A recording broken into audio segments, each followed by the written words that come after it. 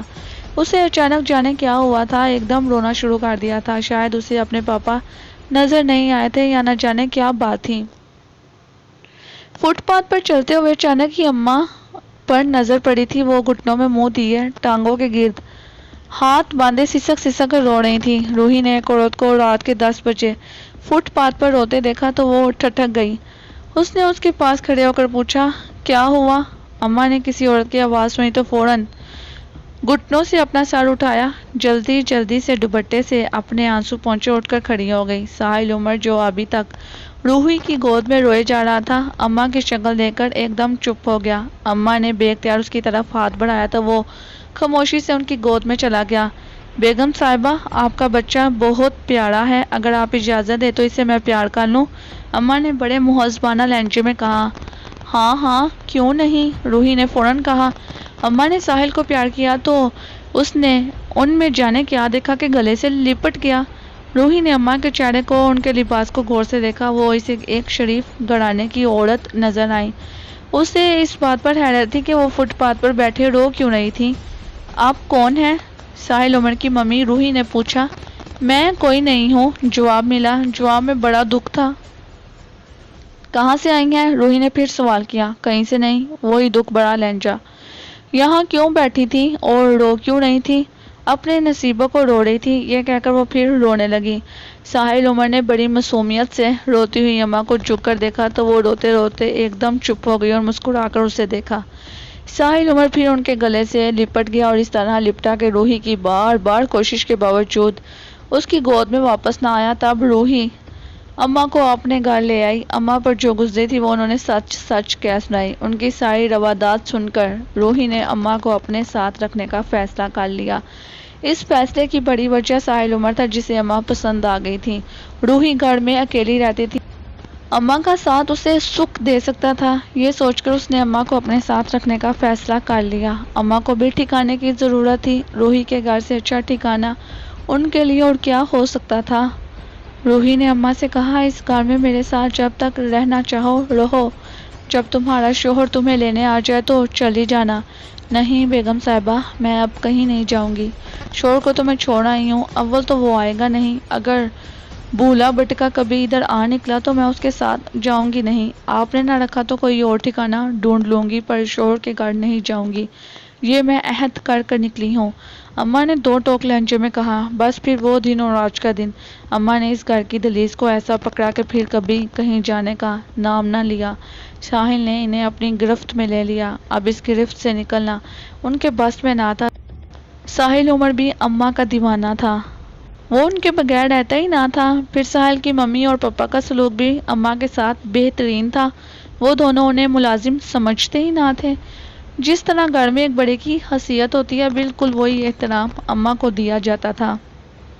ایک ہی شہر میں رہتے ہوئے ان کے شوہر نے انہیں کبھی ڈھونڈنے کی کوشش نہ کی. اماں نے بھی کبھی اپنے شوہر کی جستجو نہ کی. وہ تو اپنا گھر جانتی تھی, لیکن انہوں نے کبھی ادھر کا رخ نہ کیا. اماں روحی کے ساتھ صدر گئی تو ایک مرتبہ ان کی اپنے شوہر پر نظر ضرور پڑی. اماں نے اسے دیکھتے ہی اپنا منہ چھپا لیا. جب انہوں نے اس سے ہمیشہ کے لیے ناطا توڑ ہی لیا تھا تو پھر اپنا اب دکھا کر کیا کرنا تھا. وقت تیزی سے گزرتا گیا. ساحل عمر جو 6 ماہ کی عمر میں ان کی گود میں آیا تھا, اب وہ ایک کڑیل جوان بن چکا تھا. لیکن جو چاہت اماں کے دل میں پہلے دن سے ساحل کے لیے تھی وہ آج تک برقرار تھی. وہ اس پر جان نچھاور کرتی تھی, اس پر صدقے واری جاتی تھی. ساحل عمر کا بھی یہی حال تھا. وہ دل سے ان کی عزت کرتا تھا, انہیں احترام دیتا تھا. 4-5 سال پہلے ساحل عمر کے ممی پاپا اپنی شادی کی سالگرہ منانے گھر سے نکلے تھے. شادی کی سالگرہ والا دن وہ دونوں گھر سے باہر ہی گزارتے تھے اور وہ یہ سارا دن وہ سمندر پر گزارتے تھے۔ دوپہر کا کھانا وہ سمندر پر کھاتے اور شام ڈھلتے ہی وہ گھر کی طرف چل پڑتے۔ رات کا کھانا گھر پر ہوتا، واپسی پر کیک لے آتے، کیک کاٹا جاتا۔ اماں اس دن خوب اچھے اچھے کھانے تیار کرتی، مزے سے کھانے کھائے جاتے، خوب ہلا گلا ہوتا۔ اس دن بھی اماں نے کئی ڈشیں تیار کر لی تھی۔ ساحل عمر اپنے ممی پاپا کا بے چینی سے انتظار کر رہا تھا، انہیں اب تک آ جانا چاہیے تھا، لیکن وہ ابھی تک آئے نہیں تھے۔ گھاٹ والا فلیٹ وہ کب کا چھوڑ چکے تھے۔ اب یہ لوگ نارتھ ناظم آباد کے ایک بڑے مکان میں رہتے تھے۔ یہ مکان عمر عابد نے بڑے شوق سے بنوایا تھا۔ اس کی تعمیر میں قدم قدم پر روحی کے مشورے بھی شامل تھے۔ مکان کے آگے اور پیچھے گارڈن ترتیب دیا گیا تھا۔ روحی کو باغبانی کا بے انتہا شوق تھا، اس نے جانے کہاں کہاں سے پودے اکٹھے کر لیے تھے۔ ساحل عمر گھر کے سامنے لون پر بڑی بے چینی سے ٹہل رہا تھا۔ سڑک سے گزرنے والی ہر گاڑی پر اسے گمان ہوتا تھا کہ یہ ممی پاپا کی گاڑی ہے، لیکن وہ ممی پاپا نہ ہوتے کسی اور کی گاڑی ہوتی۔ پھر جب انتظار اپنی انتہا کو پہنچا تو ٹیلی فون کی گھنٹی بجی۔ ساحل عمر نے جھپٹ کر ریسیور اٹھایا، جلدی سے کہا، جی۔ ادھر سے کوئی خاتون بول رہی تھی۔ انہوں نے پہلے ٹیلی فون نمبر کنفرم کیا۔ ساحل عمر نے نمبر سن کر کہا، جی یہی نمبر ہے۔ آپ عمر عابد صاحب کے کون ہیں؟ ادھر سے سوال ہوا۔ جی میں ان کا بیٹا بول رہا ہوں، ساحل عمر نے جلدی سے جواب دیا۔ اوہ! ادھر ایک ٹھنڈا سانس لیا گیا۔ دیکھیے میں ڈاکٹر ظفرین بول رہی ہوں، میرے پاس آپ کے لیے کوئی اچھی خبر نہیں ہے۔ آپ کے ممی پاپا کا ایکسیڈنٹ ہوا ہے، دونوں کی کنڈیشن بھی اچھی نہیں ہے، آپ فوراً ہسپتال آ جائیں۔ یہ کہہ کر اس نے ہسپتال کا نام بتا دیا۔ ساحل عمر جب اماں کو ساتھ لے کر ہسپتال پہنچا تو عمر عابد گزر چکے تھے۔ روحی کی زندگی کی چند سانسیں باقی تھی۔ روحی نے چند لمحوں کے لیے آنکھیں کھولی، ساحل کو دیکھا۔ ساحل نے جھک کر ماں کی پیشانی چومی تو اس کی آنکھیں ایک دم چھلک پڑیں۔ اس نے گردن موڑ کر اپنی نہ ماں کے ساتھ کی۔ اتنی دیر میں روحی چل بسی۔ ساحل سمندر سے واپسی پر ان کی گاڑی کو ایک تیز رفتار ٹرک نے ٹکر مار دی تھی اور پھر اس بدمست ڈرائیور نے پلٹ کر بھی نہ دیکھا تھا کہ گاڑی میں موجود مسافروں کا کیا بنا۔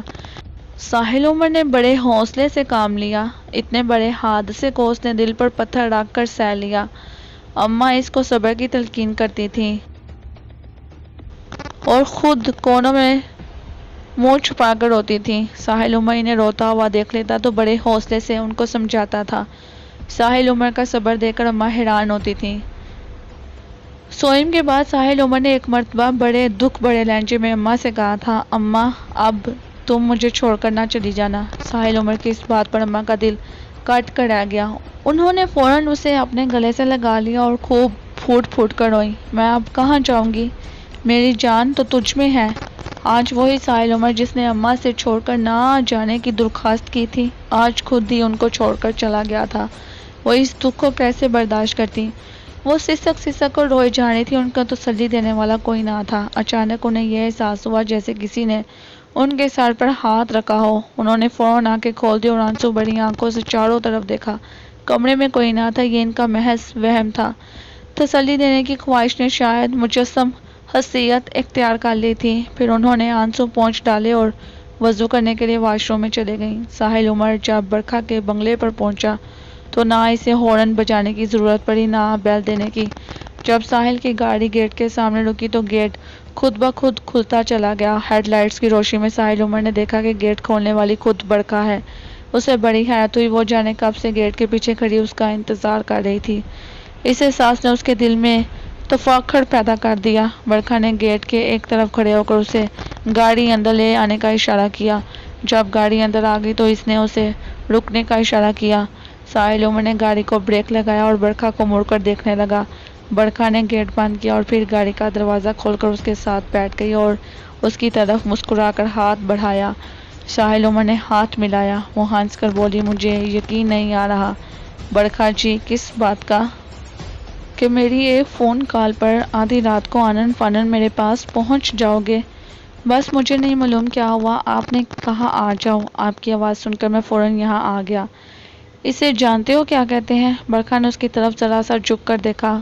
نہیں جانتا، اسے محبت کہتے ہیں۔ تمہیں مجھ سے محبت ہو گئی ہے؟ برکھا جی شاید آپ ٹھیک کہہ رہی ہیں، میں ٹھیک ہی نہیں کہتی ہوں، میں کبھی غلط نہیں کہتی۔ چلو گاڑی آگے بڑھاؤ، گاڑی بنگلے کے پیچھے کھڑی کرنی ہے، برکھا نے بڑی ادا سے کہا۔ ساحل عمر نے برکھا کی ہدایت کے مطابق گاڑی بنگلے کے پیچھے جا روکی اور انجن بند کر کے گاڑی سے اتر آیا۔ ساحل عمر، مجھے حیرت ہے کہ تم نے اب تک ورشا کے بارے میں کچھ نہیں پوچھا۔ ہاں، ساحل عمر ایک دم چونکا۔ اسے فوراً ورشا یاد آ گئی۔ کہاں ہے ورشا؟ ورشا اپنے کمرے میں اور سو رہی ہے، یہ کہہ کر برکھا معنی خیز انداز میں ہنسی۔ ورشا اپنے کمرے میں ضرور تھی لیکن سو نہیں رہی تھی۔ 12 بجے کے قریب اس نے اپنے کمرے کی لائٹ بجھا دی تھی اور سونے کی کوشش کر رہی تھی، اسے نیند نہیں آ رہی تھی۔ بار بار اس کا دھیان ساحل عمر کی طرف جا رہا تھا۔ وہ یہ بات اچھی طرح جانتی تھی کہ اس کی ماں نے ساحل عمر کو کسی مکڑی کی طرح اپنے جال میں پھنسا لیا تھا۔ اب اس کی ماں کو اس کی ضرورت نہ رہی تھی۔ اسی ادھیڑ پن میں اسے نیند نہیں آ رہی تھی کہ اس نے اپنے دروازے کی کنڈی بند ہونے اور پھر تالا ڈالے جانے کی آواز سنی۔ یہ کام بہت آہستگی سے کیا گیا تھا، اگر وہ سو رہی ہوتی تو ہرگز اسے پتہ نہ چلتا۔ وہ دم سادھے لیٹی رہی، پھر کچھ دیر کے بعد اٹھی۔ اس نے اپنے کمرے کے اندر سے چٹکی کھولی اور دروازے کو اپنی طرف کھینچا۔ دروازہ نہیں کھلا۔ اس بات کی تصدیق ہو گئی تھی کہ اس کی ماں نے اسے کمرے میں بند کر دیا تھا اور وہ دوبارہ اپنے بیڈ پر آ گئی اور بڑے کڑپناک انداز میں سوچنے لگی کہ آج رات اسے کیوں بند کیا گیا ہے۔ اس کی ماں آج کس واردات میں مصروف ہے؟